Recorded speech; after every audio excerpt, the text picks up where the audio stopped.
Thank you for joining us this evening for what will be the first of, I think, of many exciting conversations on this topic. But I'm very pleased that the University of Findlay is able to offer you this observation of a debate, a respectful discussion of a very important topic, and that is, did Jesus rise from the dead? We don't start small at the University of Findlay. You all may be worried about Michigan and Ohio State or Republicans and Democrats. Those are trivial matters. But we go to the heart of it. The University of Findlay is dedicated to certain principles that guide our work. One of those is that we are grounded in Christian faith and welcome all people. Another of those principles is that we will engage in reasoned, respectful dialogue. Easier said than done. But we do it here. I wouldn't say we do it perfectly, but we try. We're working toward it. And tonight you'll see an example of just that, reasoned, respectful dialogue. And you will, as an audience, will have an opportunity to ask questions and offer some commentary in reasonable, respectful ways. And if you don't know what those two words mean, I am here to tell you. But I'm very pleased to introduce our three participants this evening. Our moderator will be Dr. Baccio Borgasi, an alumnus of The Ohio State University who received his PhD in Old Testament at Durham University. His book, Darkness Visible, a study of Isaiah 14:3 through 23 as Christian Scripture, was recently published in the Princeton Theological Monograph series. He is currently working on a commentary on the book of Job for the Apollos Commentary series. A native of the Republic of Georgia, Dr. Borgasi serves as missional team leader of Cru at Ohio State. He's married to Laura and has 4 wonderful children. Dr. Michael Licona, Associate Professor of Theology at Houston Baptist University, is a preeminent scholar whose expertise lies in the historical evidence for the resurrection of Jesus and the historical reliability of the Gospels. His academic books include The Resurrection of Jesus, a New Historiographical Approach, and Why Are There Differences in the Gospels? What We Can Learn from Ancient Biography. Dr. Larry Shapiro is Professor of Philosophy of Mind, Philosophy of Psychology at University of Wisconsin-Madison. Professor Shapiro's research spans philosophy of mind and philosophy of psychology. Within philosophy of mind, he is focused on issues related to reduction, especially concerning the thesis of multiple realization. His books, The Mind Incarnate, MIT, 2004, and the Multiple Realization book, co-authored with Professor Polgar at the University of Cincinnati, as well as articles in the Journal of Philosophy, Philosophy of Science, and Philosophy and Phenomenological Research examine these issues. Ladies and gentlemen, please welcome our participants this evening.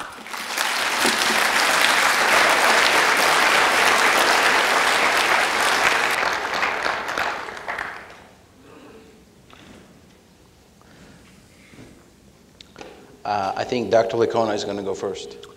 Okay. Well, thank you, and thank you for having me here. I'm just very happy to be here at the University of Findlay, and it's great to see Larry again and Baccio again, and you guys have, the president has been so warmly welcomed, so thank you so much. Well, this is kind of like tonight's a kind of clash of worldviews. On the good side, you have Christianity. And on the side of the devil. I don't believe in the devil. So, now Larry's a great guy. I really like him. We'll have a good time tonight. But there is a clash of worldviews here. So, if atheism, let's just say for a moment that atheism is true, then Astronomers tell us that sometime in the future, in the distant future, our universe is going to die a cold death, that every star is going to burn out. And when the final star has burned out, our universe will enter into an eternal cosmic night in which all life ceases to exist. Nothing will be remembered. All of human history will be gone. No one will be left to remember. And so you think about it, we can have meaning in our lives insofar as something is meaningful to us. Something is valuable to us. It's a subjective thing. But ultimately, there is nothing that is of value or meaning to human life because it's all going to perish. And it's really not going to matter whether you are an Adolf Hitler or a Mother Teresa. The end of human history is the same if atheism is true. Now, if Christianity is true, it's a little bit different. That would mean that God exists, and it would mean that we have been made in God's image. And so therefore, humans have intrinsic value. We have value. And meaning in life is more than just subjective. There is real meaning, true meaning, real meaning in life. So which worldview is correct? Well, I'm going to give you some evidence that Christianity is true, and I'm going to base that on the resurrection of Jesus, the historical evidence for the resurrection of Jesus. Now, I've written a book on it. It's a little over 700 pages, and it's going to be impossible to summarize all that for you in 20 minutes. So what I want to do is I just want to take a simple argument, something that I can just break down and maybe see if that makes some sense to you, okay? Now, maybe you think that I'm going to start with the Gospels because the Gospels are the one that give us a narrative of the resurrection. I believe that the Gospels are historically reliable. I could give you some reasons for that. But I'm going to go and talk about some literature that existed before the Gospels, and that's the writings of the Apostle Paul. Now, to give you an idea who Paul was, Paul, by his own testimony, was a zealous Jew who thought that Jesus was a false prophet and a failed Messiah. And so what he did, he thought it was God's will to go out and persecute Christians, to arrest them, to imprison them, to consent to their execution for being Christians. And then all of a sudden, by his own testimony, while he was out on one of these trips persecuting Christians, he had an experience that he believed was the risen Jesus who appeared to him. And that experience radically transformed his life from being a persecutor of the church to one of its most able defenders. Now, 3 years after his conversion experience, Paul tells us in his letter to the church at Galatia, chapter 1, and that's an undisputed letter of Paul, meaning virtually every scholar, atheist, agnostic, Jewish, Christian scholar who studies the subject agree that Paul wrote Galatians. And in chapter 1, he says that 3 years after his conversion, he went up to Jerusalem and he spent 15 days with Peter, the lead apostle, and also saw James, the brother of Jesus. And the term that he uses there for visit or meet with is the Greek word hysteresis. What English word do you think we get from that? History, you're right. So he was getting a history, he was getting an account of Jesus. He had good chance he saw Jesus, good chance he heard him during his lifetime. They were always going up to Passover and different feasts. But he really didn't know all of Jesus' teachings. He knew enough about Jesus' teachings to think that he was a heretic and that he wanted to destroy the movement that Jesus had started.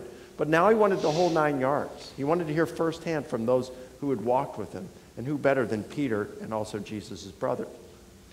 Then Paul says in Galatians 2 that 14 years later he returned to Jerusalem, and this time he met again with Peter and James, the brother of Jesus, and then you had John, the apostle. So you have Peter, James, John, and Paul, the Fab Four. And they're talking about theology, they're talking about Jesus and what he did and what he taught. And Paul said that the reason he went up is because he wanted to ensure that he was preaching the same gospel message. And I want you to remember that. Not just the same message, but the same gospel message that he had been preaching.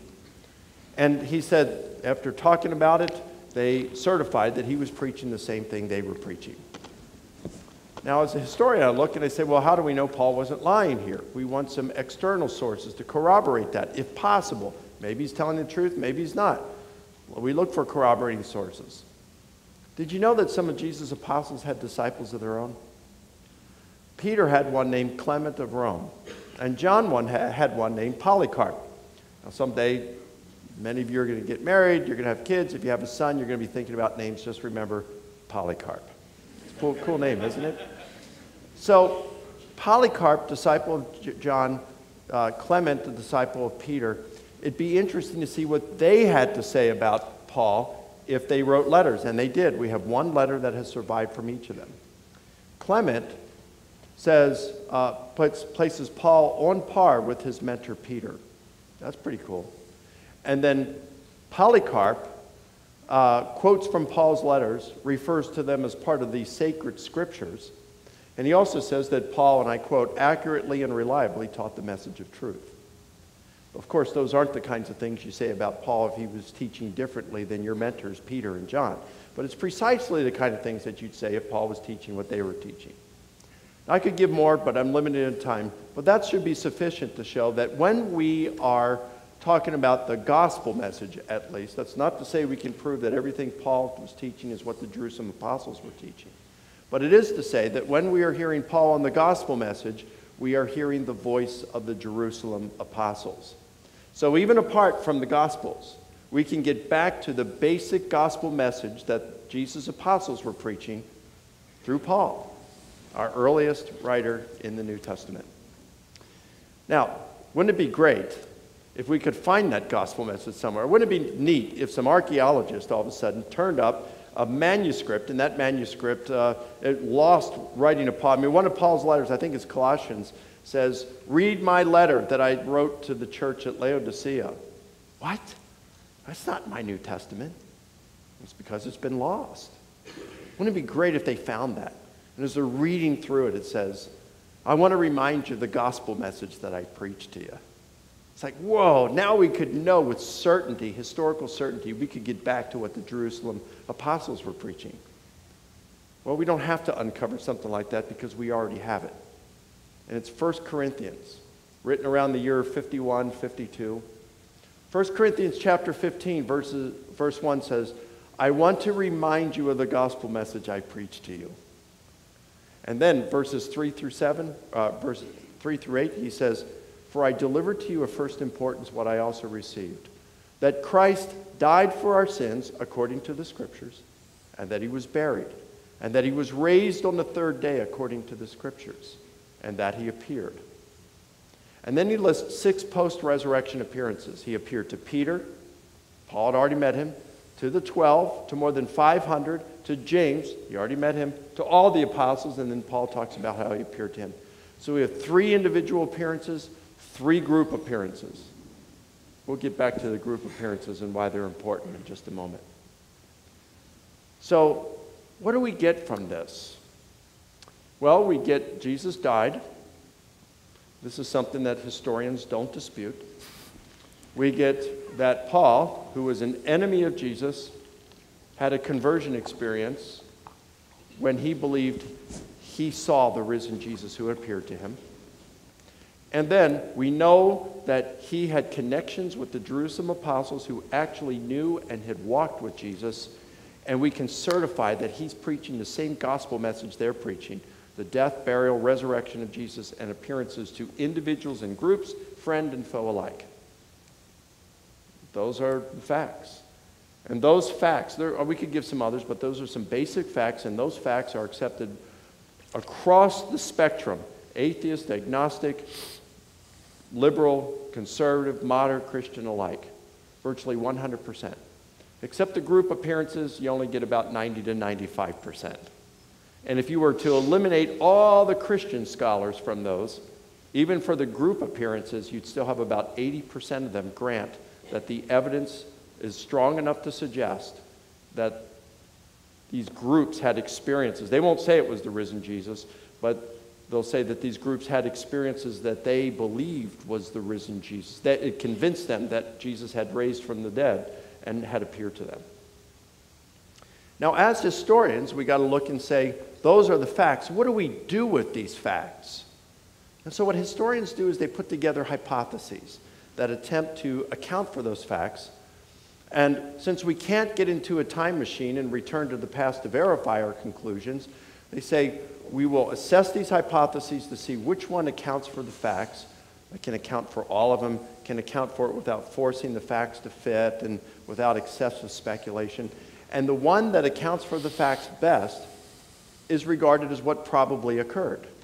And that's pretty much what we have to do with history. There's no such thing as absolute certainty when you look at history. It's probability. Which one is the most probable explanation? Now, with that in mind, let's look at the two leading hypotheses that historians, I don't have time to go through all of them, of course, so let me just take the two leading ones. Resurrection, of course, and then the other one is the hallucination hypothesis.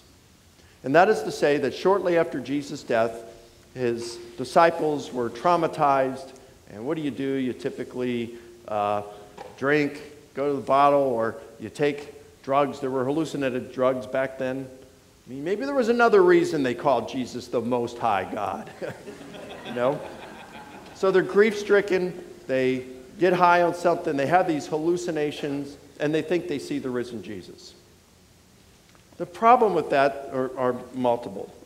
Number one, through psychology, mental health profession, we know that hallucinations are private events in the mind of an individual. They have no external reality. So, they're like dreams in that sense. I can't wake up my wife in the middle of the night and say, honey, I'm having a dream, I'm in Maui.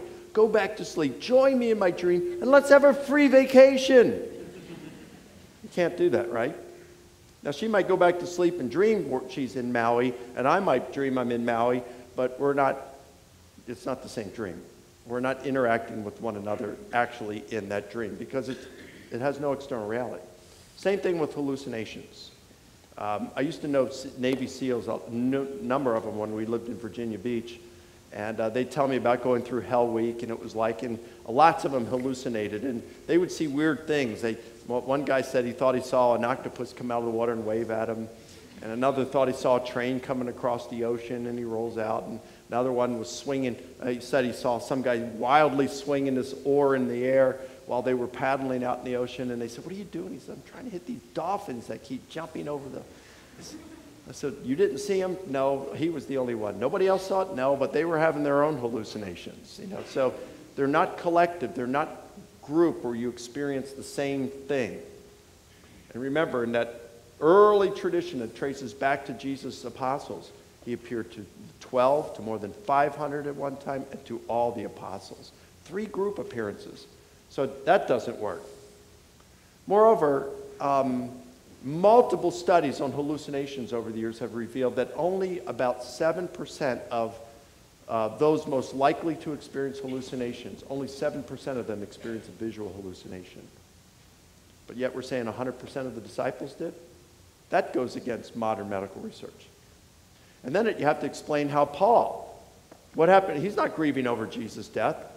He thought Jesus was a false Messiah and a failed Messiah and a false prophet.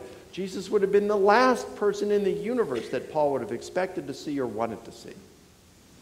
And so it doesn't account for that. The hallucination hypothesis can only account for Jesus' death by crucifixion, the very event that would have caused the disciples to be grief-stricken, but it doesn't account for any of the other facts. What about resurrection hypothesis? Well, resurrection hypothesis accounts for all of them. All of them. And you don't have to force any of them to fit. No excessive speculation. Here's another thing we do in history. We go by predictability. So if it's called explanatory power. So given the truth of a hypothesis, just say hallucinations hypothesis is true, what would we expect? And to what degree do we get it? Well, if they saw if Jesus did not rise from the dead and the hallucination hypothesis is true, based on what we know about hallucinations, we would expect one, at the most 2 of the disciples to experience visual hallucinations of Jesus. But then, just like every other failed messianic movement, we expect it to fall apart, and Christianity at best becomes a footnote in future history books. Obviously, that's not what we get. We get appearances to all of them. And we see that Christianity becomes the world's largest religion. So hallucination hypothesis does not fit the predictability mode. What about resurrection? Given the truth of the resurrection hypothesis, if Jesus actually rose from the dead, what do we expect? We expect for his followers to have experience. We expect that he would have appeared to his followers, and they would have said so. And we would expect, if God was behind this, for the movement to grow. So we get what we expect with the resurrection. We don't get what we expect with the hallucination hypothesis.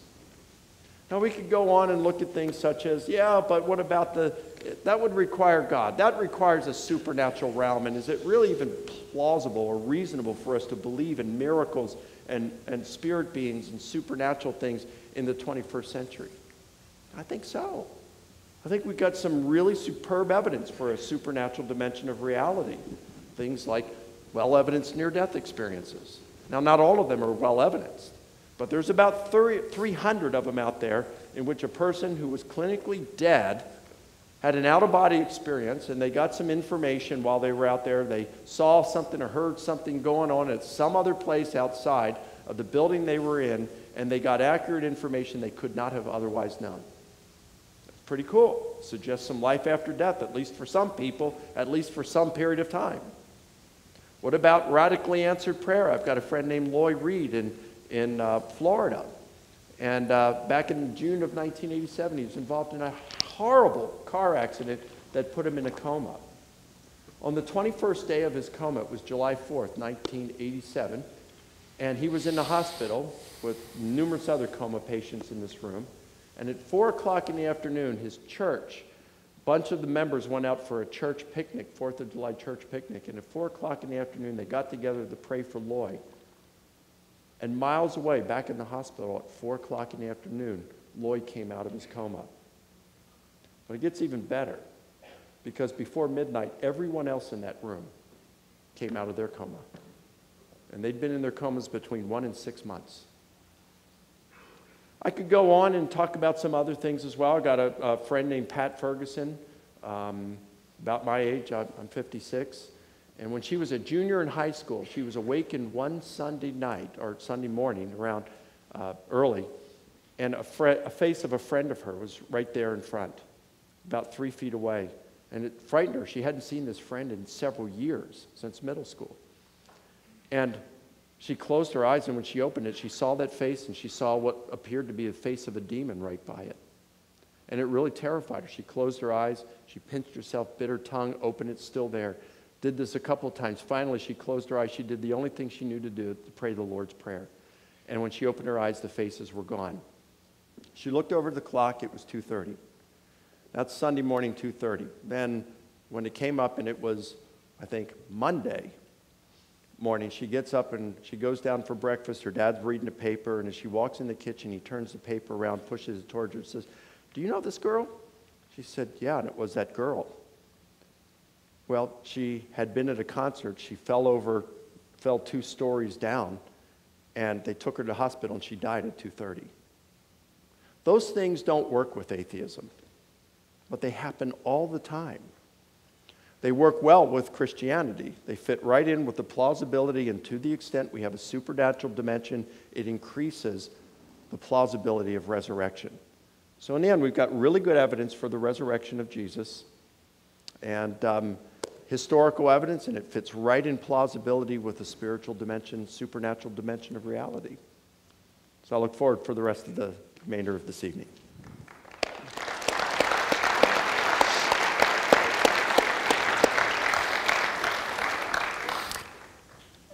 Do you want a vantage point where you could see these slides? Yeah, thank you. I'll go down. Good evening. And thanks to Findlay for putting on this demonstration of 2 different world views in conflict, I guess. I'd like to start this way. How many of you out there believe in the resurrection? Raise your hand. How many of you, no matter what I say tonight, will continue to believe in the resurrection? Okay. That's good. That tells me something. That tells me that your belief in the resurrection is based on faith and not on justification. Because if you wanted a belief based on justification, you'd have to be open, and I was surprised to see, well, Mike put his hand down. You have to be open to the possibility that the evidence or reason might grow in strength to the point where you're no longer justified in believing in the resurrection. So when you tell me that no matter what I can possibly say here tonight is not going to shake your belief in the resurrection, you're telling me that you have faith. And I don't want to do anything to discourage any of you from having faith. I think faith serves an important role in a lot of people's lives, and I don't want to take that away from you. My target tonight, though, is the claim that belief in the resurrection is justified. Okay, so you could believe some things on the basis of faith, but other things you might want to believe on the basis of evidence. So let me spend a minute talking about what I mean by justification. When a belief is justified, we have good evidence for thinking that it's true. Evidence that maybe raises the probability of the truth of that belief to something like over 0.5. That's a picture of my daughters. I have a justified belief that they're mine. Justification is different from knowledge also, right? I know that they're mine, but I have a very strong justified belief. Justified beliefs are not the same as true beliefs either. So we may not be justified in believing something that's true. Was there a rainbow over Findlay, Ohio 1,000 years ago? Maybe. And if so, and you believe that there was, your belief is true, but you're not justified in believing that because there's no evidence for such a thing. We also might be justified in believing something that's false. Here's something that people believed for hundreds of years. F equals ma. It's what we all learned in physics classes. But it turns out, despite all the justification for this law, it's false. Einstein showed us that it breaks down. And finally, we may never be justified in believing some things. And that's going to be my claim about the resurrection. You're just not justified in believing it. Maybe it happened, maybe it didn't happen, but you're not justified in believing that it happened. Here's an example of that. Scientists say 500 million planets might support life. I bet I'll never live to see that claim justified. And maybe no one will ever live to see that claim justified. But there's a fact of the matter there. They either support life or they don't. Just like there's a fact of the matter whether Jesus was resurrected.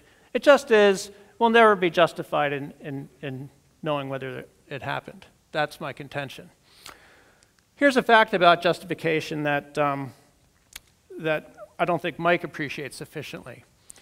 The evidence necessary for being justified in believing in some proposition varies inversely with what's known as the prior probability of that proposition. So why? Well, there's an important mathematical result that anyone interested in issues involving confirmation and the relationship between evidence and hypotheses has to attend to. It's known as Bayes' theorem, and what this theorem tells us is the less likely something is to happen, the stronger the evidence needs to be in order to convince us of its truth. This is why if you have a disease that's fairly common and a test that goes wrong occasionally for this disease, you can trust that test usually. But if the disease is extremely rare and you take a test with the same reliability, you shouldn't trust that test. Here's another example. This is intuitive, I think. Because alien abductions, assuming that they occur, which I don't believe they do, are so much rarer than ordinary disappearances, if you have testimony on behalf of an abduction, you should be held to higher standards than testimony that's just on behalf of some ordinary disappearance. Or think of another example. This guy, right? Now, Bigfoots, big feet, they're very rare, right? I actually don't believe they exist at all, but if they do exist, they must be very rare. So now a friend goes out in the woods and tells you, hey, I saw a bear, and you think, oh, okay, there's probably a bear there. But a friend goes out in the woods and says, I saw a Bigfoot. That reliability of your friend, although it might have sufficed to convince you that there's a bear in the woods, doesn't suffice to convince you, or shouldn't suffice to convince you, that there's a Bigfoot in the woods, because the same amount of reliability doesn't measure up the same way given the extreme rarity of Bigfoot. Okay, so this is an important point about justification. Now, what does this mean for the resurrection? I take it that resurrections are improbable events. Of all the billions of people who have lived, how many have been resurrected? Not many, right? It's less common an event than pretty much anything I could think of. So what does that mean? Take another uncommon event, the destruction of Pompeii in AD 79. Kind of rare. Why do we believe that it happened? Well, we have really good evidence for it. It's not as rare as a resurrection, so our evidence for the resurrection better be better than our evidence for the destruction of Pompeii. It better be better than our evidence for the existence of a comet that flies through the universe every 76 years or so. And it better be better than our evidence that the Eagles won the Super Bowl, which I'm glad I'm old enough to have seen it happen. Okay, so one burden on Mike is to tell us why the testimony of the people that he was mentioning is of the quality so much better than the evidence we have for something like the destruction of Pompeii. I can't see how it possibly is better than that evidence. Okay, now, here's some other thing we have to think about. Inference to the best explanation, which is something that Mike introduced the notion of for us.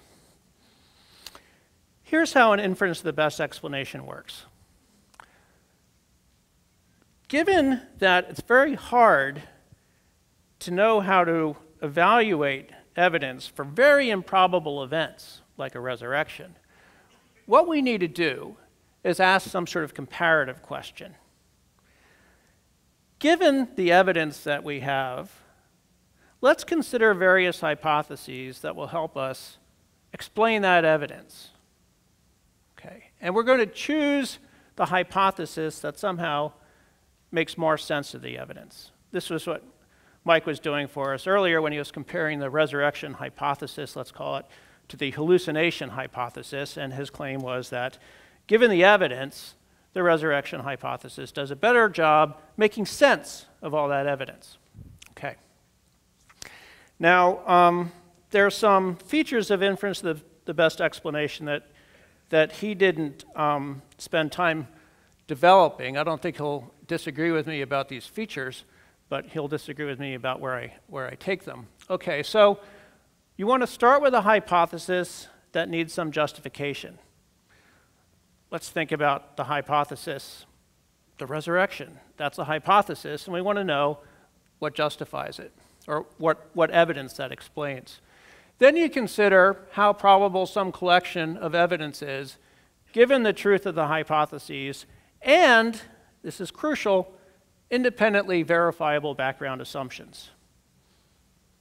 Why is this important? Well, suppose I say this. I come downstairs to my kitchen one day, the cookie jar is empty. I have two daughters, Thalia and Sophia. I have two hypotheses what happened to my cookies. One is that Thalia stole them, one is that Sophia stole them. Who do you think it was? How could you, I mean, you're right, but how could you possibly know? You don't know until I tell you something about Thalia and Sophia, until I tell you that Thalia can't stand chocolate and Sophia loves chocolate. Until I give you some assumptions to work with, those hypotheses predict nothing. Okay. What you're not allowed to do, though, in making up and providing these background assumptions is you're not allowed to just make up stuff, right? That's ad hoc. If I want to establish that some hypothesis explains the evidence, I don't then get to assume basically that, oh, this hypothesis explains the evidence. That would be ad hoc reasoning. Okay. And then what we're going to do is we're going to say belief in the hypothesis is justified when it's better than all the other hypotheses. Only when it's better. It could still be unjustified even if it is better, because it could be implausible for other reasons, but we're going to believe the hypothesis only if it's better than the others. If it's not better than the others, you're not justified in accepting it. Here's an example. What killed the dinosaurs? I'm assuming that we don't have young Earth creationists out here. If we do, just accept this as an example of how the inference works. So we know that about 66 million years ago, 75% of all species on Earth were destroyed. We have 4 hypotheses to think about: virus, climate change, asteroid impact, and God. Okay. Now, as with my daughters, we have no grounds for choosing any of these hypotheses at this point because we need some independently verifiable background assumptions to let us know what these hypotheses will predict. Virus. Here are some background assumptions. They tend to infect single species or just closely related species, and they wipe out that they would wipe out an entire species is rare. Okay, given those background assumptions, it looks like the fossil record doesn't support the virus hypothesis because the fossil record is of all these things dying at once, all different species. So we throw out that hypothesis. And we move on to climate change. We know we can verify that climate change occurs gradually, and then it leaves various sedimentary traces. And then we can look at the fossil evidence and see that these species didn't die gradually. So this evidence isn't consistent with that hypothesis, so we throw it away. Then we get to asteroid impact. It's also known as the Alvarez Hypothesis. And we independently verify all these things. We know that asteroids leave craters. How do we know? We check. We know that asteroids contain high levels of iridium. How do we know? We've examined them. We know that large impacts in the ocean cause tsunamis, that a larger impact will cause a lot of ash in the air. We know that if there's a lot of ash in the air, plants will die. If plants die, herbivores die. If herbivores die, predators die, carnivores. We can verify all these facts. We verify them all, and then we look around, we find a huge crater just off the Yucatan Peninsula. We find layers of iridium and clay about 66 million years old. We find evidence of tsunamis. This is the hypothesis that's explaining everything for us. And it's generating these predictions about what we should expect in virtue of having these background assumptions that we can test. Okay. What about God? This is a tough one. What does God predict about the death of species 66 million years ago? Well, in order to generate a prediction about that, we need to make some assumptions. What assumptions? Well, maybe he hates life.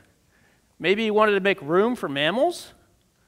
Maybe he wanted to create fossils. How do we test those?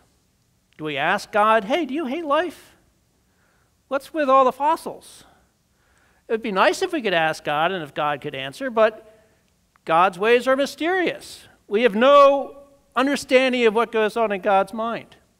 So, without being able to verify those assumptions, we just don't know whether God is a good explanation for the death of all those species, and to assume what we need to in order to make it a good explanation is ad hoc. Okay, well now let's talk about the big one, the resurrection. Here's what we're trying to explain. We're trying to explain why the New Testament reports what it does about the sightings of Jesus. I'm not going to disagree with any of Mike's historical points. He's an historian. I'm not. I lose automatically if the debate turns into one about history. So here are some hypotheses. First, witnesses were confused. Second, Gospels misreported the testimony. I have those blocked off from the other three because These hypotheses answer our question, why does the New Testament say what it does, without assuming that Jesus actually came back to life. But we also have hypotheses that are going to sound silly, but to my ear no sillier than the God one, which says super powerful aliens raised Jesus, Jesus just came back to life, we don't know how, or it was God who raised him from the dead. These hypotheses, and Mike doesn't address these, answer the question, why does the New Testament report what it does, by assuming that Jesus did return to life. It just is maybe he didn't return to life because he was divine. Okay, so we can look at each of these hypotheses. We do know that the typical Judean believed a lot of silly things. They believed that a little boar's urine in the ear will clear an earache.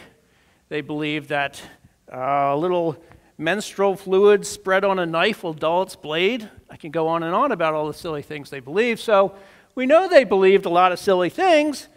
Maybe they believed sillily, if that's an adverb, that that guy who walked out of the tomb had been dead. Okay? Maybe the gospel narratives differ a lot. Mike describes them as having elasticity. We know that there have been redactions. We know that there have been additions. Maybe the reports that we have in the New Testament just aren't accurate. And if so, then we shouldn't believe what the New Testament says. Okay, so that's the stuff Mike will focus on. But here are things that he doesn't think about. Maybe they're aliens. Whoops, sorry. Maybe they're aliens monitoring earthlings. And what they've decided to do is convince them that Jesus is the Messiah. Ridiculous, right? How could we ever know such a thing? There's no way to verify this assumption. So to suppose it is ad hoc. Okay, well, unknown natural causes. Lots of things go on that we can't explain. Maybe Jesus did die. Maybe he came back to life. For what reasons? We'll never know. And if that's the case, then we can explain, yeah, he walked out of the tomb. Weird. Finally, we can look at God. Maybe God thought it was a good idea to bring Jesus back to life. Well, how do we know that? In order to verify the assumption, we have to be able to verify that this was God's intention. But we don't know how to do that, and so we can't draw from the God hypothesis the prediction that Jesus would have returned to life. Now, I can hear the buts. But Jesus described himself as divine and said that he'd return. How do we explain that? Well, we can explain that with any of those other hypotheses I just mentioned. They all do the same explanatory work. But what about all the other miracles that Jesus performed? Don't they justify our belief that he'd be resurrected? Well, all the other miracles are as in doubt as the resurrection. If you doubt the resurrection, for reasons I've been covering, you should doubt the other miracles too. 1 minute, I'm going to need 2. But if Jesus were the Son of God, and if God wanted Jesus to return to life, and if Jesus wanted to be witnessed, then we can explain what the New Testament says. Yes. And thank you for that great example of an ad hoc argument. You can't assume what you're trying to establish. Okay, I'm going to now conclude. Here are my conclusions. We know from our discussion of justification that the evidence necessary to justify belief in the resurrection has to be very strong. Stronger than the evidence we have for things like volcanic eruptions and comets and Super Bowl victories. That's one point. Second point, we know from our discussion of inference to the best explanation that a hypothesis is justified only when it does a better job explaining the evidence than competing hypotheses. And what I'm concluding now is that the evidence for the resurrection hypothesis is not stronger than the evidence for more common events, and the resurrection hypothesis does not explain the evidence better than numerous other hypotheses, and the resurrection hypothesis requires ad hoc background assumptions in order to do any work. So, was Jesus resurrected? Maybe. If you accept it on faith, you're free to accept it on faith, but you're not justified in believing so, in the sense of having enough evidence. Thank you.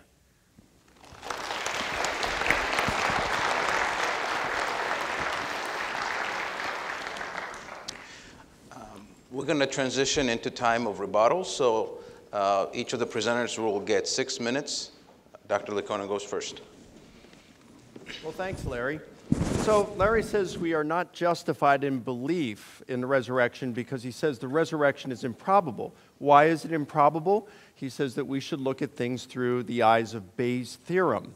And he says when we look at this, we have to consider the prior probability of Jesus being raised from the dead. And the prior probability would be exceedingly low that would require such great evidence to overcome it. Historians don't use Bayes' theorem in order to figure out, well, I should say the overwhelming majority of them reject the use of Bayes' theorem for several reasons. Number one, the background knowledge is rarely known. For example, what's the prior probability of the Big Bang? What's the prior probability that the U.S. dropped nuclear bombs on Japan in World War II? You can't calculate that. It's impossible. And many times in history you can't calculate it, especially because history, when you look at it, it involves free beings. It's not like in physics where it's like a slot machine. You put some money and push the button and the product you want comes out almost every time. History involves free beings who many times act in ways we don't expect. Moreover, prior probability many times is easily overcome by the evidence. What's the prior probability that you will win the lottery big tomorrow? Well, if you play, it's still really low. I don't know, it's different for everyone, but maybe one chance in 300 million? But what if you were to come in a couple of weeks from now and you quit school? You dropped out of school, you don't need a job anymore, you went from driving a beater to a Bentley, you moved out of a mobile home into a mansion. Well, then we got some evidence, and his testimony that he won the lottery bears a lot of credibility at this point to overcome astronomical improbabilities, just a little bit of evidence. So it's not that difficult. It's not used by historians. Why is the resurrection improbable? He used the warmed-over use of Hume's balancing argument to say, look, we got on the one hand, we've got this testimony or the laws of nature, which shows that people do not come back from the dead. It just doesn't happen, okay? And we see this with an exceptionless regularity. On the other hand, we've got evidence for the resurrection that comes from human testimony, which can be reliable, but many times is not reliable. And so on balance, when you look at these, you say, where does the evidence lie? Well, you go with the exceptionless regularity with which natural law works, that people don't come back from the dead, and that trumps the testimony that they did. The problem with this argument is that it's based on a faulty premise over here, faulty statements over here that says the exceptionless regularity that we witness is that corpses don't come back to life. Well, they don't come, we know from science and natural law that they don't come back to life when left to themselves or by natural causes. But if God exists and wanted to raise Jesus, that's a game changer, and all bets are off in regard to natural law, because natural law informs us what typically occurs when the universe is left to itself. If I were to take a pen and drop it, it'd fall to the floor. I could do that 1,000,000 times over. It's going to do the same thing because of natural law. But if I were to drop it and all of a sudden my hand comes in and grabs it, my hand comes in and alters the normal course of events. A miracle is just simply when the hand of God enters our universe and alters the normal course of events. So it's like, okay, we notice with an exceptionless regularity that corpses don't come back to life by natural causes. Well, we're not saying Jesus came back from natural causes. We're saying God raised him from the dead. And that changes everything in terms of this balancing argument. Well, then he says the hypothesis has to have the prediction properties, explanatory power. I went over that and showed how you've got to explain how these guys came to have these experiences that convinced them Jesus rose from the dead.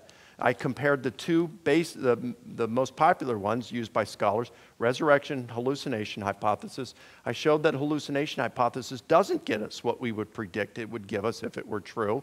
In fact, just the opposite. But the resurrection hypothesis gives us everything that we would predict would be the case if it were true. So then he brings up all these other things like, well, maybe they were confused. Really? Well, confused how? Explain.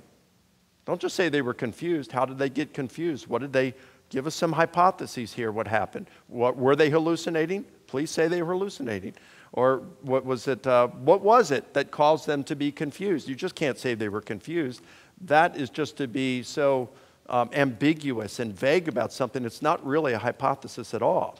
What about super powerful aliens? Well, if you want to accept that, you're still granting that Jesus rose from the dead. You're just disputing the cause now, aren't you? And besides, it is entirely ad hoc, and it doesn't dispute the resurrection. Believed silly things? Yeah, some of them did. So do we. That's why we fall prey to fake news. That's why people believe in crystals and don't break this email chain. We're superstitious as well, but that doesn't mean that Larry is. Doesn't mean that I am. It doesn't mean that Baccio or anyone in this room is. And the fact that they were superstitious in antiquity doesn't mean they all were, or discredit the fact that they thought that they saw Jesus. So that's, hope that makes sense.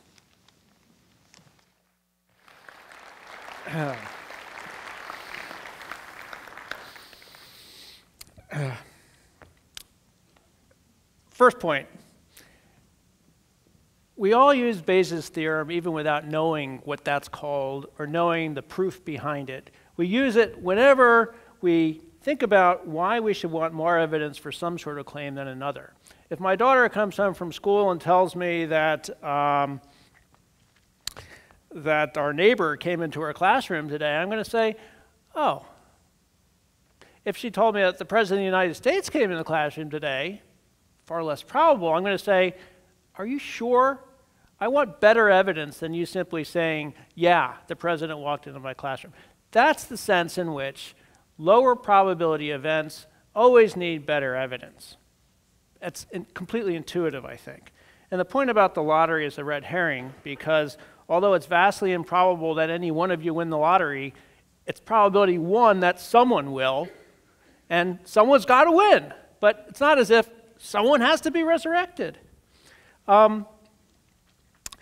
The point about confusion, I think, was also a fairly intuitive point. People were confused when they saw others suffering epileptic seizures. They thought they were possessed by the devil. That's the sense of confusion I had in mind, although the main point I want to make right now is this concession that Mike surprised me with. He was willing to grant that even if it were super powerful aliens who brought Jesus back, Jesus was brought back. Fine. But that's not a miracle. Because if super powerful aliens bring someone back from the dead, it's via their advanced medical technology. If something is to qualify as a miracle, it has to be the Lord God who's intervening in nature to bring someone back. So I think that the God hypothesis, it's one way of explaining why it is there were these visions of Jesus. And correct me if I'm wrong, but no one actually talked to the masses who experienced these visions, but it was reported that masses experienced these visions. Yeah, the eyewitnesses, yeah. Right. So there was no interview with masses of people who confirmed that they had these visions. But be that as it may, what Mike hasn't shown and what he can't show, and which is why belief in the resurrection can't be justified, is what that causal process would have been that started with the death of Jesus and ended up with his being alive again, if you grant that he was alive again. Given that we have no understanding of that process, any kind of explanation is going to be ad hoc. We're going to be saying, well, it must have been God, because what else could it have been? Well, it could have been super powerful aliens. It could have been unknown natural causes. We have no idea if Jesus had come back to life, what the causal epigenesis of that process was. And that's enough to cast doubt on the claim that it was a miracle. And so that's my case, not justified.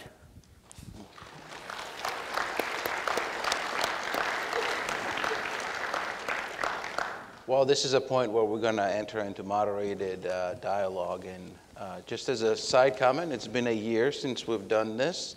And I'm glad to report that there's been some changes. Dr. Shapiro dressed down while Dr. Licona dressed up. And, but then there's a reversal in presentations.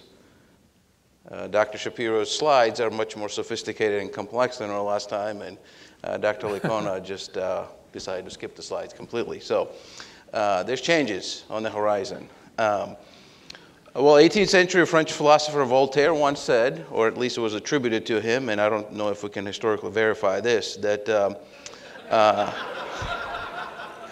we have to judge a man or a woman, an individual, by his or her questions rather than by their answers. And we've been hearing lots of answers on both sides. What I want to ask is, if you could pose one question to your opponent to continue to move this conversation further along, what would be the question you would want to ask? And we can arm wrestle, or one of you can just pick. Well, I'll go I've first. got one I'd like to ask him. Okay. So, Larry, in your book you say, and I quote, "Miracles should be completely, overwhelmingly, awe-inspiringly improbable. They should be the kinds of things that only few people in the world have ever witnessed. So rare are they.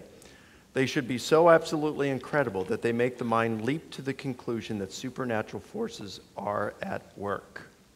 And you still hold that, because that was just 2 years ago, right? I stand by that. Okay. Now, so you want these things, and it seems to me that if someone actually rose from the dead, that would seem to meet that.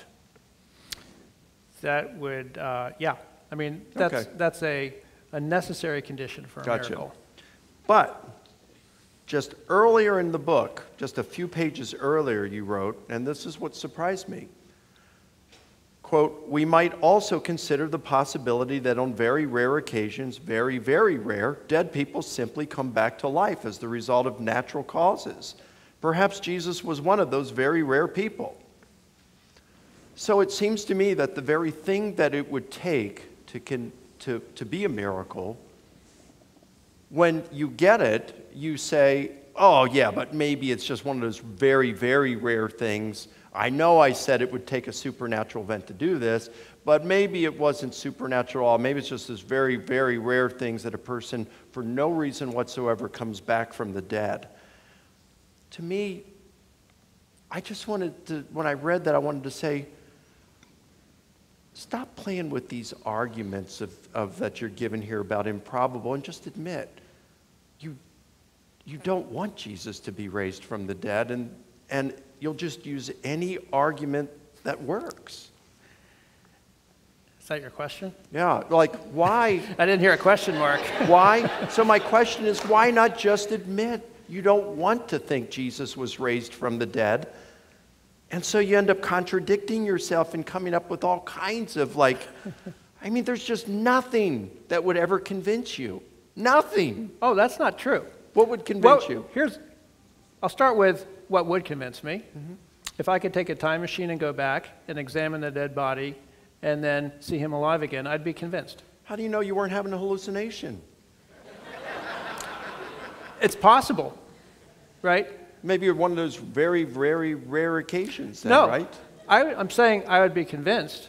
I could be wrong, but that would convince me, okay? It might be that the doctor who's been prescribing me morphine thinks, there he is talking about the resurrection again, but that would convince me. Well, what's the difference between that then, and then with Jesus, but then you still say, we might also consider the possibility that on very rare occasions, very, very rare, dead people simply come back to life. Yeah, I don't. So the well, rarity. You just said that would convince you, and then you say it wouldn't convince you. I'd want to look at the body. I'd want to know that this body was dead, and then I can't say it's impossible for someone who's dead to come back from life. Right. You're not saying it's impossible. I'm not saying it's impossible. But But here you're saying even a dead person could simply come back to life by natural causes. We have to consider that possibility. Yeah.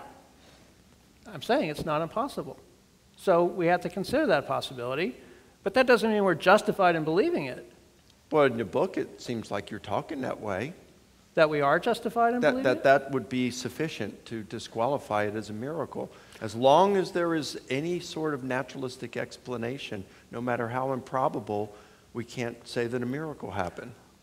I agree with that. If there is a naturalistic explanation, it's not a miracle. But here you say, and you said it in your talk, in your rebuttal there, you said, you know, we have to, like you said, well, in your talk, I don't have this thing on me now. I'll put it away. But unknown natural causes. So, I mean, you can look at that unknown natural causes, very, very rare, dead people simply come back to life. It's like, just because you can mention these things, it doesn't mean that it's plausible or can explain the facts as well, and of course they're all entirely ad hoc, right? Yeah, it's all ad hoc, that's my point. Okay. Saying it was God is as ad hoc as saying it was an unknown natural cause. Why? If Jesus comes on the scene and he claims to be God's son, and he predicts his death and resurrection, and then we have evidence that it happened, it seems to me that's no longer ad hoc to say God did it if he'd already predicted God was going to raise him. Okay, tell me why God would have done that. To vindicate his son for his teachings. He was facing opposition and people calling him a false prophet. And so when they challenged him, he said, hey, destroy this temple in 3 days I'll raise it. Or he provided the resurrection, sign of Jonah, as the sign that he was who he claimed to be and that his teachings were true, that God would vindicate him in that way. So as long as he's claiming his resurrection, that God was going to raise him to vindicate him, seems to me that just takes away the ad hoc element. Stands to reason, right? What do you mean by that? I think, what I mean is, you're now making up a story that's making it seem reasonable that it was God behind Jesus' resurrection. But Jesus claimed it would be.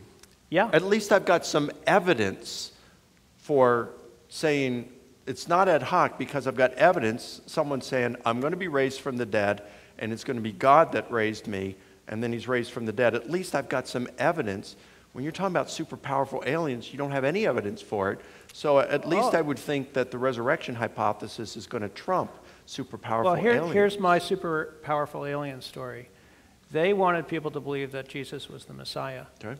Okay, so he said all the things that he said in order to lure people into believing that he was the Messiah. Now you say, how are you going to independently verify those background assumptions? And I'm going to say, you know, Mike, you're right, I can't. It's a dumb explanation. It's ad hoc. Now, how are you going to independently verify your background assumptions? Well, as a historian, I can't verify that it was actually God. That's why you're not justified in believing it was the resurrection. Well, but I could say that we have evidence that it wouldn't be super powerful aliens. Hugh Ross is a prominent astronomer, and he says that the closest planet that would be capable of supporting life is 23,000 light years away from us. I don't think you understand how powerful these aliens are. Yeah, but then he talks about what it would take for an alien capable of, say, abducting a human, what it would take to make that happen. They would have to be traveling generations to get here for 23,000 years. The alien thing is not meant to be taken literally. Of course not. Okay, so it doesn't matter how far away they are. Oh, right. But that's the point. I can make up 1,000 stories that are as verifiable as your story and no worse than your story. So your inference is not to a better explanation, it's to an as good explanation. No, I disagree. I know. We've got good evidence that it wouldn't be the aliens, all right? And you acknowledge that it's ad hoc. It's meant simply just to answer resurrection. Yeah. Whereas I've got a guy saying he's the Son of God. My guy says that too. He's known to perform miracles. Yeah. Yep. So, all right, so bottom line, you're not disputing resurrection then. You're just disputing the cause. The evidence still stands. Jesus rose from the dead. Thank you, Larry. I don't accept that. Thank you. But well, I'm give me a playing plausible, along. naturalistic explanation. All you did was you said super aliens, and you said it works as well as the God hypothesis. Still, we got resurrection. Nope. Well, why not? Because you haven't told me why I should believe that your cause is better than my cause. Oh, I showed you why resurrection is better than not resurrection. Here's Jesus returned from the dead. Okay, I understand resurrection in a more narrow way. I'm taking resurrection to mean that, and here you'll have to pardon my confusion when I get mixed up with the Trinity, which maybe you can explain to me someday. But I'd like to think that God decided to bring Jesus back to life. Is that okay? Sure, but I could say, tell you what, we can dispute the cause. There's plenty of events in history of which historians dispute the cause, but they don't dispute the event. I've presented evidence tonight for the event. I That's know. what I was contending for, the event, not the cause. So I'll grant you, super aliens raised Jesus. All right, so we're both agreement now. Based on the arguments and the evidence I provided, Jesus rose from the dead. We just don't agree on the cause. Okay, well, I'm glad you agree with the supernatural alien, the super powerful aliens. Which, at that point, could I interject? No! And since we're going the direction I get a of question, don't I? Natural aliens, it might be good for you to pose your question as well. My question is very similar. Mike, what would it take to cause you to doubt the resurrection? Well, I do, honestly, I do doubt the resurrection at times. I already do at times. And it's not due to a lack of data, it's emotional doubt. It's, what if I'm wrong? You know, this has... But I want to know about the data. What evidence? Oh, what evidence? I think I might have said this last year, but I'm serious about it. If they discovered an ossuary, a bone box in Jerusalem, that archaeologists found it and it had some bones in it, and they could tell that it was the bones of a crucified victim because maybe a nail was still embedded in the ankle that they couldn't get out. And there was a piece of papyri written in Greek, and it says, "We fooled the world until today," and it's signed by Matthew, Mark, Luke, and John. And they take some DNA off the bones, and they compare it with DNA from the blood samples on the Shroud of Turin, and they say, "Yep, this is it." Well, Paul says, if Christ has not been raised, your faith is worthless. There's his bones, my faith is worthless. I would be convinced at that point, if you could really show that those were the bones of Jesus, no question about it. I'd give up Christianity. I'd say, this is one of those cases where I really looked at the evidence, I was convinced by the evidence, and I was wrong. But it would have to be that strong to find Jesus' actual bones. Well, no, you asked me if, you know, in what instance. I gave you one. If I could come up with a hypothesis, a naturalistic hypothesis of what happened to Jesus, like if hallucination hypothesis explained the data better than the resurrection hypothesis, then I would take it. If myth explained it better, if metaphor explained it better, if a naturalistic hypothesis could account for the data better than the resurrection hypothesis, then I'd have to go with it.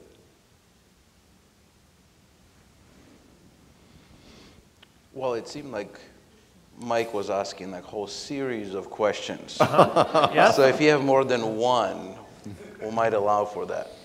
Or we can move on to my other question. No, I'd love to have as much time for questions from the audience as we can. Okay. So then one last question. This is Karl Marx famously stated, the philosophers, sorry Larry, have only interpreted the world in various ways. The point is, however, to change it. So these words are actually also engraved on his grave.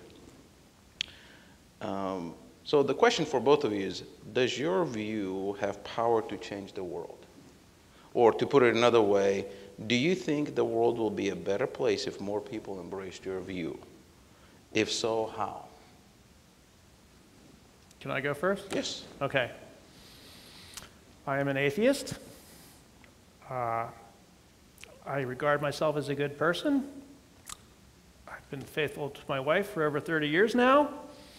I've raised lovely daughters. And I care deeply about people who are less well off than I am, people in need. People like refugees who, I think it was Jesus said, they should be given water when they're thirsty and fed when they're hungry and sheltered when they need it. I care deeply about those people. And it's consistent with my worldview that we do everything to help them. Now, it seems to me, and I'm, as you can tell, a probability guy, there's correlations that I have a hard time understanding with evangelical voters. So we know who our president is. We know, this is not in dispute, that he's a very un-Christian person. He's a philanderer. He's a xenophobe. He's a racist. None of this is in dispute, right? Yes, it is. I dispute that. Well, I don't think he's a xenophobe. Look, my dad was from Honduras, so I am 50% Latino. he would not be let into this country now. Yes, he would. My dad got here legally. Yeah. When? People can still come here legally. Our president, this is not in dispute, is doing everything in his power to prevent refugees from coming into our country. Well, I think, but we need to. And let me finish my point. Yeah, we can get off on that. Let me finish my point. So we have ruling our country now one of the most un-Christian men I can imagine, and yet 84% of evangelicals who voted for him. So there's a correlation. This is not in dispute. There's a correlation between having conservative Christian views and voting for people who want to make sure that AR-15s are easily purchasable. That's true. They are voting for candidates who are opposed to gun control. You can't dispute that. That is true. They are voting for people who want to limit the flow of the worst off in the world into our country. They want to build a wall to separate the poorest, most desperate people from entering our country. I can't explain why there's this correlation, but it seems to me that if more people had my values, which seem to me Christian values without the God, then the world would be a better place.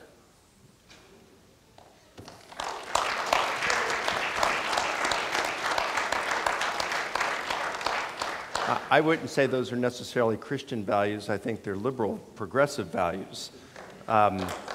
Feeding the poor? Huh? Feeding the poor? Feeding the poor. Is a progressive value? That can be something. It's not certainly not intrinsic to atheism, okay? Atheism has no value. It doesn't mean it's immoral. It is amoral. No, it carries right. no worldview, okay? That's false. Atheism is just simply the lack of belief in God. All right, you have no tenets. It's not like, That's Stalin, false. Mao, Pol Pot, Kim I'm an Jong-un, atheist. I have tenets. They're all atheists, okay? That's not to say atheists are bad. It's just to say atheism does not dictate morals, okay? It has no morals within there that says, okay, we as atheists believe that you should do this. Christianity, on the other hand, you have Jesus that does say, be kind and good to the poor, that God loves the poor, that God loves the humble, that God loves the downtrodden. So you do have these things that Jesus is saying that we should be doing. And as Christians, if we do live according to what Jesus taught, let's say in the Sermon on the Mount, we would have a much better world. But as an atheist, you choose to do these things, which are good. I'm glad you do. And I think you and I can get along. I like you. I think we have a friendship here, okay? Yeah, I hope so. So even though we disagree on a number of things, we can have that. But I'm glad you have these moral choices as an atheist, but it's not because you're an atheist that you have them. There are no morals within atheism, but there are morals within Christianity. False. I think... why can Stalin and Mao and those guys be butchers? Should I name some evil Christians with that? Yeah, but they're going against what Jesus taught. When Stalin and Mao and Pol Pot do those things, they're not going against atheism any more than you are doing things for atheism when you're doing good things. Atheism is not a moral code, you're right. Right, But that's all I'm saying. That doesn't mean atheists can't have moral codes. Oh, agreed. But it's not intrinsic within or built into atheism. It's a personal choice you're making. So at least we have the agreement that an atheist and a Christian can be friends. I hope so. And that we could have even a very spirited and yet cordial conversation. And now I think we're going to hand it over to Pastor Matt. By the way, we should go to the range and go shooting sometime, man. It's fun.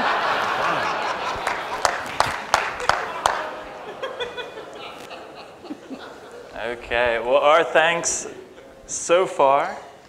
Dr. Borgiati, thank you for moderating.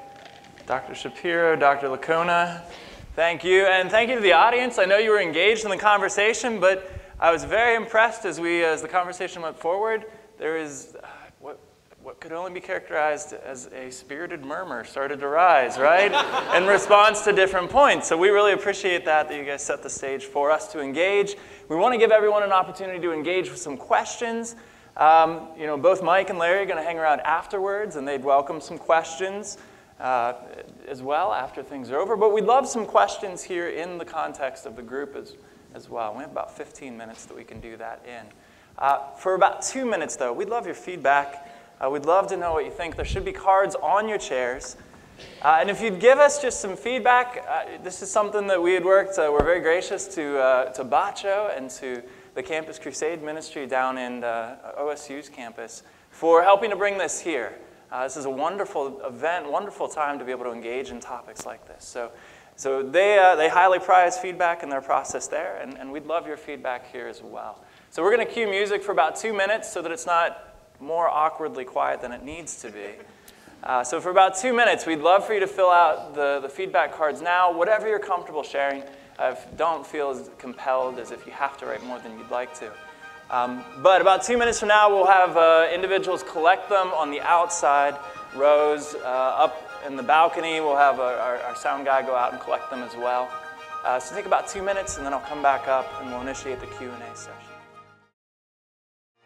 But in order to ask questions, we're gonna ask the following, because we do want to continue to model respectful dialogue. So in order to ask a question at the mic, what we're going to ask is, I'm going to be in the back of the room. If you'd like to ask a question, I'm simply going to screen the question for you, and then we'll send you up to the mic. So we would love to do that, and we're going to ask that you sit through just a moment of maybe awkward silence here. We'll let Bacho begin to moderate this time. But if you'd have a question you'd like to ask, I'll be in the back. Just check with me, and then I'll send you up to the mic, and we'll go from there.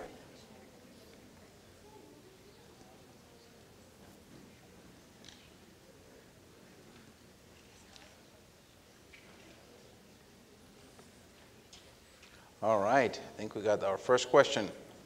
Thank you, gentlemen. It was really a wonderful Could you speak up, please? That was a wonderful debate.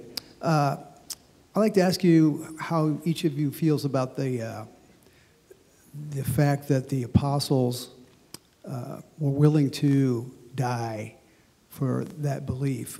If I knew that something was a sham, I don't know if I'd want to give my life for that sham, but obviously all but one of them did not survive.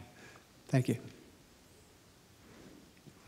I agree with you that no one would want to give their life for a sham. So people give their lives for causes they believe in. The apostles believed that Jesus rose from the dead. We see martyrs in all religions. So the fact that the apostles died is evidence for the fact that they believed in Jesus. It's not evidence for Jesus. I agree with that. I think Larry's right there. I would only add one point, and I think it's an important one. There is a difference between Christians and Muslims and atheists and people who die for their worldview today and when the apostles died for their worldview. The apostles died for what they believed was true, but they would have known whether it was true or false. They would have known if Jesus did not rise from the dead. In other words, they weren't lying, but they would have known whether he rose or not. Whereas, say, Christians who die for their faith, their belief today, are dying for what they believe is true, but for all we know, it could be false. And there's a significant difference between dying for what you believe to be true and dying for what you know to be true or false. Liars make poor martyrs. The disciples actually believed it, and they would have been in a position to know as well. Next question. This is for Dr. Shapiro. You are evidence-based, obviously, by wanting to take a time machine back to see the human body of Jesus, to see it resurrected. But yet you haven't addressed credibility. So you want evidence. So you've done this trip, you've come back to your family, and you've said, it's true. I've seen it. So what's your credibility? How is your credibility to your daughters or your family any different than the apostles? I would hope my family would not believe me. Although, if they should be skeptical, right? But I hope that they would say to me, let's go back in time again because I don't believe you and I want to see it with my own eyes. And a few selfies would help too. Yeah, that's right. Yeah, no one should be willing to believe vastly improbable events like someone coming back from the dead without a lot of evidence. I think it's only vastly improbable by natural causes. But again, Jesus, nobody was claiming he was raised by natural causes. So if you're committed to atheism, of course it's going to be impossible for you because there's no God. So it's going to be vastly improbable. But once you see that there is a spiritual dimension, reality is evidenced by well-evidenced near-death experiences, veridical apparitions, extreme answered prayer, paranormal phenomena, you start to look at the evidence for Jesus that he not only existed, but that he claimed to be God's uniquely divine son, that he predicts his imminent death and resurrection, and then all the evidence points that way. To me, it's not improbable at all. I agree with Mike that the resurrection is very probable given God's existence. And you said that in your book, too. Yeah. In fact, I think you said in your book the probability is 1. Yeah. Next question.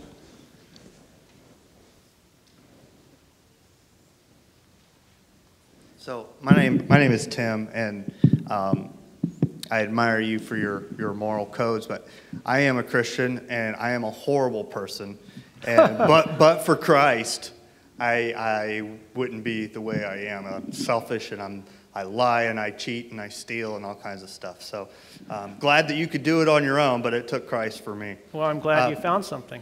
My question is for you, Dr. Shapiro.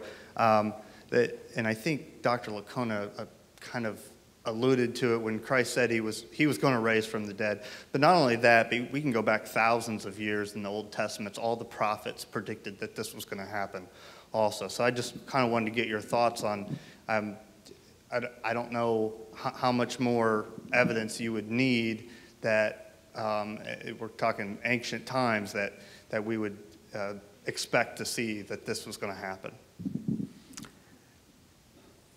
There are different ways to understand what you're talking about as a kind of evidence. There's lots of myth in every culture, right? So there's nothing especially unique about the existence of mythology and prophecy. Now, one way to understand the effect of this is contrary to the direction you want to go. Let's start with an example. Suppose you go to a house one night and you hear a bump upstairs. Your first thought would be something like, oh, I wonder what fell. And that would be, I think, a reasonable attitude to have.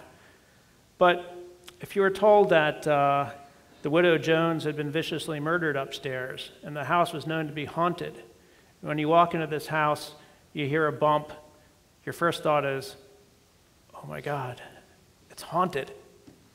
So what's happened is you've immersed yourself in a kind of environment in that second case where you are primed to believe something although the evidence for what it is you're primed to believe is no different from the evidence you had in the first scenario, where you simply walked into your house and heard a bump. So my thought about the sorts of phenomena that you're bringing to our attention is that this is in fact prejudicial in a way, and it makes me more suspicious that when the apostles were reporting what they were reporting, they were like the people who had walked into the haunted house. All right, next question. So this is a question mainly for Dr. Shapiro. How do you explain the generations of people that have believed and can testify to having effects of God in their life? Christianity is a very compelling worldview. It's a very comforting worldview.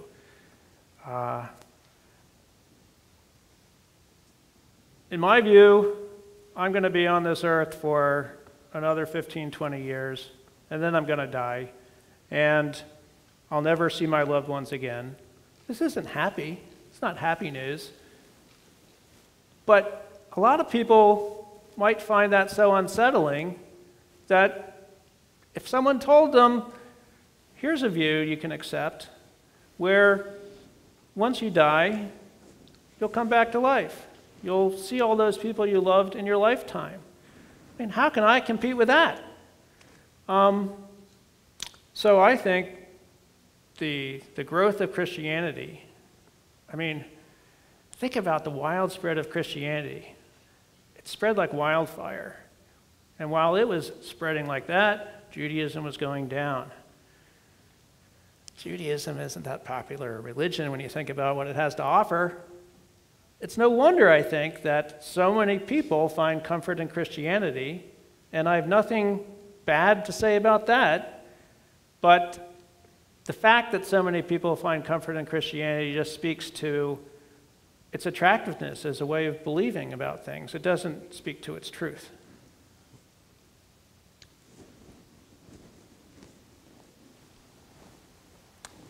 This will be our last question. Hello, this question is for Dr. Licona. If we do reject your hypothesis, the resurrection hypothesis, what does that imply for the majority of people who concern themselves with Jesus in the world, and that is the members of the other Abrahamic religions, the Jews and the Muslims, who do not believe that Jesus rose from the dead, but also call themselves Abrahamic religions? Okay, let me just make sure I understand. So, what does that imply both theologically? If he did not rise from the dead, what does that imply theologically and geopolitically? If he for the did not rise relationship? from the dead? No resurrection. Okay. Between Christians and then the other parties, Jews and Muslims in the world that believe Jesus existed, of course, but did not rise from the dead to cure humanity of its original sin. So I just want to make sure, please stay by the microphone for a moment. I just want to make sure I'm understanding your question. You're saying if Jesus did not rise from the dead, not that person if you look at the hold on a power, second, let me finish. Go ahead, yep. Okay. You're not saying if a person doesn't believe Jesus rose from the dead, but he did, what does that mean for that other person? You're saying if Jesus did not rise from the dead, what does that mean for others of the relationship of Christians to that of Jews and Muslims who all believe in the same God but have different interpretations? The relationships between Christians, Jews, and Muslims. Which, if you look at the current power struggle in the world, it does speak, volumes about the relationships between America, the Middle East, and particularly Jerusalem. I think the problem with some of the relation, and listen, I'm not a politician, so I don't get into this. I was telling Larry a little earlier, I went to Israel last year. My wife and I did, and not only did we visit many of the really cool sites, but we talked to Palestinians, Palestinian Muslims, Palestinian Christians, Palestinian agnostics, Jewish Christians, and Jews. What about Arab Never met a Israelis? Jewish Christian. What's that? I've never met a Jewish Christian. Messianic Jew. Oh, yeah. I mean, over in Israel? Yeah, Yeah. we met an attorney over there who is a Messianic Jew. He's Jewish, and he's a Christian. And, yeah, so anyway, as far as Christians are concerned, I'd say we're fine with getting along with Jews and Muslims because we are supposed to, Jesus tells us, he tells us we're to love our enemies and pray for those who persecute us. So for Muslims and Jews who aren't even our enemies, of course, all the more we're supposed to love our neighbor. Let me finish. We're supposed to love our neighbor, whether they're believers or not. And he gives us the parable of the Good Samaritan, So we're supposed to get along. I think some of the problem, and at least when we were in Israel, when we talked to Palestinian Muslims and Palestinian agnostics, they were saying the major problem over there was the corruption of the Palestinian Authority. And that was preventing a lot of the tensions that Israel wanted to get along in peace with a lot of the Palestinians, but it was the Palestinian Authority that was being pressured by some of the neighboring Muslim nations that was causing some of the problem there. With Jews, I love Jews. I have no, we're all from the Judeo-Christian thing. We just believe that Jesus was the Messiah, Jews don't. Within Islam, however, when you look at the Quran, there are verses that say, don't take the Jews and Christians as friends. If you do, Allah will look at that as though you are one of them, and that you are not to be friends. In fact, you're to ambush and kill the disbelievers. So, this is the teachings of Muhammad in the Quran. It is not a religion that is friendly toward non-Muslims. But I think in terms of Jews and Christians, we're fine with getting along with the others. But what in the very improbable event that your worldview is wrong? Does that mean that Christians, and therefore a Christian nation, should have no say in what's going on in the Middle Eastern conflicts? Well, whether the U.S. gets involved in Middle East conflicts, that's not a Christian matter right there. That's a political matter. But we do have 84% of evangelicals that voted for Donald Trump, who then moved the embassy to Jerusalem and caused the lives of 20 Palestinians. Well, come on, that kind of political thing can be disputed. We can talk about these things, but this debate is over whether Jesus rose from the dead, not whether you're a Republican or Democrat. But what does it imply then? If people do believe that Jesus rose from the dead, but he didn't, is this a fairy tale that is ascribing very much power to everything and every interaction around the world? Yeah, and what if Christianity's true? Then the Christian ethics and what atheists and like Larry and others are pushing against an ethic which would go against a biblical ethic, well then they're wrong and they're causing authority of culture to go in the way that God would prefer. So we can play these counterfactuals and stuff like that. But look, I don't want to talk about political stuff. I'd rather talk about, is Christianity true? Basically, did Jesus rise from the dead? That's the question we're talking about here this evening. I just wanted to point out that it was unfair of this dialogue to exclude a majority population of the world nearly who do believe in God but don't accept the fact of the resurrection. And you're talking about Muslims. Muslims and Jews. I've debated Muslims. I think it's one of the most easily refuted religions in the world, and I'm happy to say that, whether it's in this country or in South Africa or where I've debated. It's bankrupt of evidence. Okay, and many think that is true of the resurrection. Okay. Well, and we appreciate that. Unfortunately, we can't include every voice on every topic, so we appreciate the feedback and appreciate the other questions that individuals were longing to ask in the back. Thank you all for engaging in the discussion.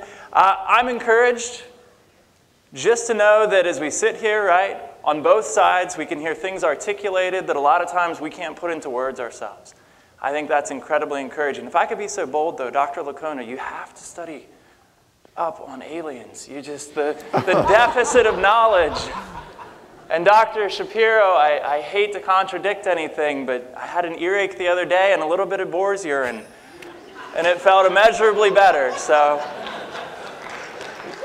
Thank you so much. Gentlemen, both of you, thank you. Bacho, for moderating the discussion.